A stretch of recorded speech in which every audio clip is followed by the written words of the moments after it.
मोहतरम नाज़रीन व सामीन, अस्सलामु अलैकुम व रहमतुल्लाहि व बरकातुहू। आज 15 अगस्त है और इस मुल्क को आज़ाद हुए आज पूरे 75 साल हुए हैं। आप तमाम हज़रात को अल्लाह ताला हकीकी आज़ादी नसीब करे। इस अहम मौके पर आप हज़रात के सामने चंद बुनियादी अहम बातें पेश करना चाहता हूँ। आम तौर पर बहुत सारे लोग ये सवाल करते हैं और ख़ुद हम मुसलमानों के जहनों में भी बाज़ लोगों के जहनों में ये बात आती है कि हम मुसलमानों ने इस मुल्क को क्या दिया, हम मुसलमानों से इस मुल्क को क्या मिला। और बाज़ाब्ता एक बड़े पैमाने पर मुसलमानों की तारीख़ को मस्ख़ करने की कोशिश की जा रही है। मुसलमानों के कारनामों को तारीख़ के औराक़ से छुपाने की कोशिशें की जा रही हैं और तारीख़ के साथ भी एक किस्म का सौतेला सलूक बरता जा रहा है और जो तारीख़ी हक़ाइक़ हैं उनको तोड़ मोड़ कर पेश किया जा रहा है। इस मुल्क की जो सलामती है ये भी मुसलमानों से वाबस्ता रही। अब इसके पीछे पूरी तारीख़ है कि ख़ानदान ग़ुलामान ने किस तरह तातारियों से, मंगोलों से इस मुल्क की हिफाजत की। उस वक्त मंगोलों के सामने ठहरना ये कोई आसान बात न थी। दुनिया के बड़े बड़े तरक्की याफ्ता शहर और बड़े बड़े तरक्की याफ्ता ममालिक अपने ज़माने के सब तबाह बर्बाद हो चुके थे और मंगोलों ने, तातारियों ने इस मुल्क का भी रुख किया था।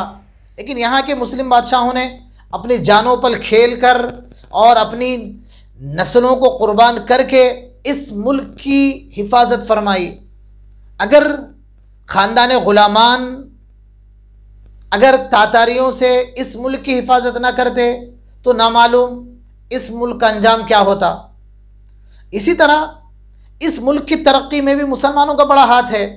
जो लोग मुग़लिया दौर से वाकिफ़ हैं, तारीख़ जानते हैं, वो जानते हैं कि मुग़लों ने इस मुल्क को कितनी तरक्की दी।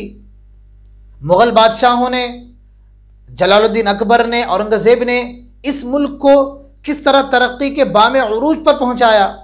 उस ज़माने में हिंदुस्तान को सोने की चिड़िया कहा जाता था। तो बहरहाल और भी बहुत सारे हक़ाइक़ हैं, ये उसका अब मौका नहीं है। लेकिन इस मुल्क की आज़ादी ये भी मुसलमानों से जुड़ी हुई है।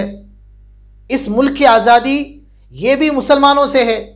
अगर इस मुल्क की आज़ादी में मुसलमानों का कोई किरदार ना होता या मुसलमान जंग आज़ादी की रहबरी ना करते या मुसलमान इस जंग के कायद ना होते तो कभी भी ये मुल्क आज़ाद ना होता। मुमकिन नहीं था कि फिर ये मुल्क आज़ाद हो जाए। मुसलमानों की बड़ी कुर्बानियाँ हैं और कौमों के मुकाबले में मुसलमानों की सबसे ज़्यादा इस मुल्क की आज़ादी में कुर्बानियाँ हैं। अगर ये कहा जाए तो वजह नहीं है कि 70-80% इस मुल्क की आज़ादी में कुर्बानियाँ सिर्फ तन्हा कौम मुस्लिम की है। बड़ी कुर्बानियाँ हैं। और जंग आज़ादी के हवाले से एक अहम बात यह भी है कि पहली जंग आज़ादी लोग आमतौर पर 1857 की जंग को समझते हैं। ये समझते हैं कि 1857 ये पहली जंग आज़ादी है और कौमों के लिए पहली जंग आज़ादी हो सकती है और कौमों ने 1857 में हिस्सा लिया। लेकिन ये बात जानने की है कि मुसलमानों की पहली जंग आज़ादी 1857 नहीं है, बल्कि मुसलमानों की जंग आज़ादी उससे 1 सदी पहले ही शुरू हो चुकी थी। जंग आज़ादी कोई 1-2 दिन की लड़ाई नहीं है। जंग आज़ादी तकरीबन 2 सदी लड़ी जाने वाली जंग है। जंग आज़ादी 2 सदी लड़ी जाने वाली एक जंगों के एक लंबे सिलसिले का नाम है। 1754 में नवाब अली वर्दी खान ने बंगाल में अंग्रेज़ों से जंग की, ये पहली जंग आज़ादी है। नवाब अली वर्दी खान ने जब बंगाल में अंग्रेज़ों ने किले तामीर करना शुरू किए, किलों के नाम पर फ़ौजों की तरबियत होने लगी और तिजारती मराकिज़ के नाम पर बाज़ाब्ता फ़ौजी किले बनाए जाने लगे, तो अली वर्दी खान ने भांप लिया, महसूस कर लिया और अली वर्दी खान ने पहली जंग लड़ी। पहली जंग आज़ादी 1754। फिर उसके बाद उनके नवासे नवाब सिराजुद्दौला बंगाल के नवाब थे, उन्होंने पुलासी के मकाम पर 1757 में जंग लड़ी और अंग्रेज़ों से लड़ते लड़ते शहीद हुए। नवाब सिराजुद्दौला ये जंग आज़ादी के एक सबसे पहले नामवर शहीद हैं। इससे पहले भी ना मालूम कितने लोग शहीद हो चुके थे, लेकिन नवाब सिराजुद्दौला जंग आज़ादी के सबसे पहले हीरो हैं, सबसे पहले शहीद हैं। फिर उसके बाद और जंगें हुई, मैसूर में, बेंगलुरु में हैदर अली ने और टीपू सुल्तान ने कई जंगें लड़ी, 4 जंगें लड़ी, जिसमें 1799 में श्रीरंगपट्टनम के मारिके में शेर मैसूर टीपू सुल्तान की शहादत का वाक़या पेश आया। 1857 ये पहली जंग आज़ादी नहीं है, बल्कि इससे पहले भी कई जंगें हो चुकी थी। यहाँ पर एक तारीख़ी हकीकत ये भी वाज़े करना चाहता हूँ कि एक सदी की जो जंग आज़ादी है, 1857 से पहले जितनी जंगें हुई हैं वो तमाम की तमाम जंगें अक्सर मुसलमानों ने लड़ी हैं। एक सदी तनहा मुसलमान कौम ने जंग आज़ादी लड़ी। एक सदी के बाद और लोग जंग आज़ादी में शामिल हुए हैं, और जंग आज़ादी के जब मुजाहिदीन का नाम आता है, कुर्बानी देने वालों का नाम आता है, तो अक्सर लोग ये समझते हैं कि गांधी जी ने, नेहरू जी ने या अबुल कलाम आज़ाद ने, 2-4 चंद नाम लिए जाते हैं। ये समझते हैं कि इन चंद लोगों ने मिलकर मुल्क को आज़ाद करवाया। जंग आज़ादी ये चंद लोगों की लड़ाई का नाम नहीं है, बल्कि उसके लिए लाखों लोग कुर्बान हुए हैं, लाखों लोगों ने कुर्बानी दी है। ये तो ऐसे नाम हैं, यकीनन ये बड़े मुजाहिद थे और इनकी मुल्क की आज़ादी के लिए बड़ी कुर्बानियाँ हैं जिसको हम कभी भुला नहीं सकते। लेकिन आज जितने नाम जंग आज़ाद मुजाहिदीन आज़ादी के लिए जाते हैं, वो सब के सब 1857 के बाद के हैं। चाहे गांधी जी हो या नेहरू जी हो, अबुल कलाम आज़ाद हो या हज़रत मोहाली हो, इनमें से कोई भी 1857 की जंग में मौजूद नहीं था। 1857 की जो जंग आज़ादी थी, बड़ी अहम जंग थी और उसमें उसके बाद लाखों लोग शहीद हुए। मुजाहिदीन आज़ादी के और नाम हैं, बतौर ख़ास मुसलमानों ने बड़ी कुर्बानियाँ दी।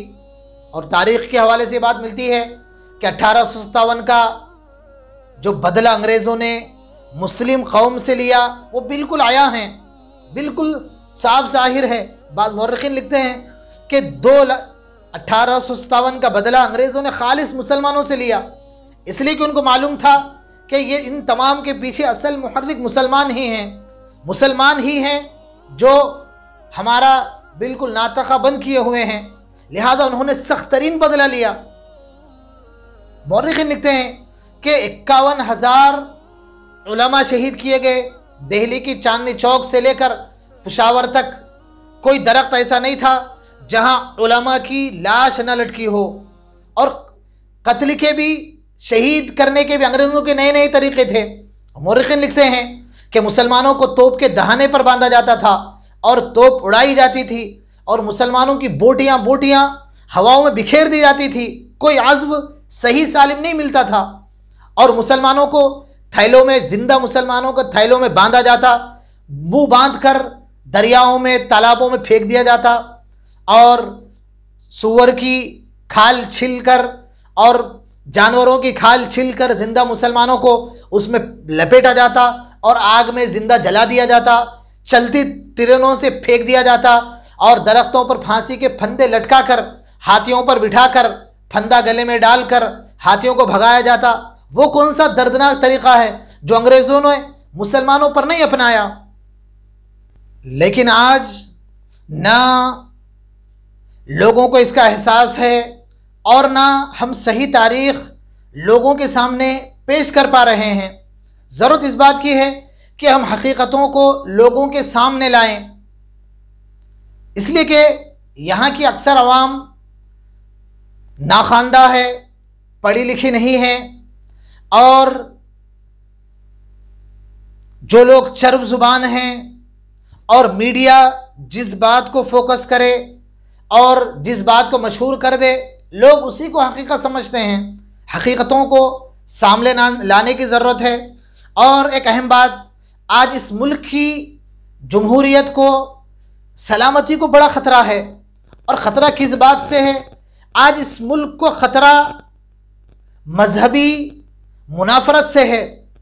आज मजहबी जो फ़िरक़ावारियत है वो इस मुल्क में बहुत बड़े पैमाने पर बाज़ाब्ता बड़े बड़े लोगों की जानिब से फैलाई जा रही है।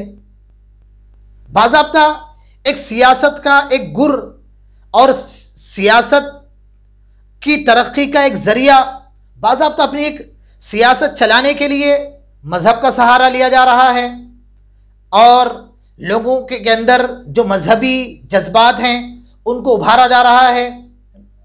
इस मुल्क की हिफाजत की फिर से एक मरतबा ज़रूरत है। इस मुल्क को मजहबी मुखालफतों से और मजहबी मुनाफरत से पाक करने की ज़रूरत है। जब तक हम मजहबी तनाव और मजहबी नफ़रतों को दूर नहीं करेंगे, फिर इस मुल्क में अमन व अमान कायम नहीं रह सकता और इस मुल्क में प्यार व मोहब्बत और अमन व आशती बरकरार रहना मुश्किल है। इस मुल्क का सबसे बड़ा चैलेंज है कि इस मुल्क में जो फ़िरक़ा परस्त लोग हैं उनके हौसले पस्त किए जाएं और फ़िरक़ा परस्तों पर रोक लगा दी जाए। फ़िरक़ा परस्ती के ख़त्म किए बग़ैर अमन व अमान का क़ियाम इस मुल्क में मुश्किल है। इस मौके पर एक अहम बात मुअज़्ज़ज़ नाज़रीन से ये अर्ज़ करनी है कि जो मुजाहिदीन आज़ादी हैं, जो मुसलमान हैं, उनके लिए आज के दिन बतौर ख़ास दुआएं फरमाएं।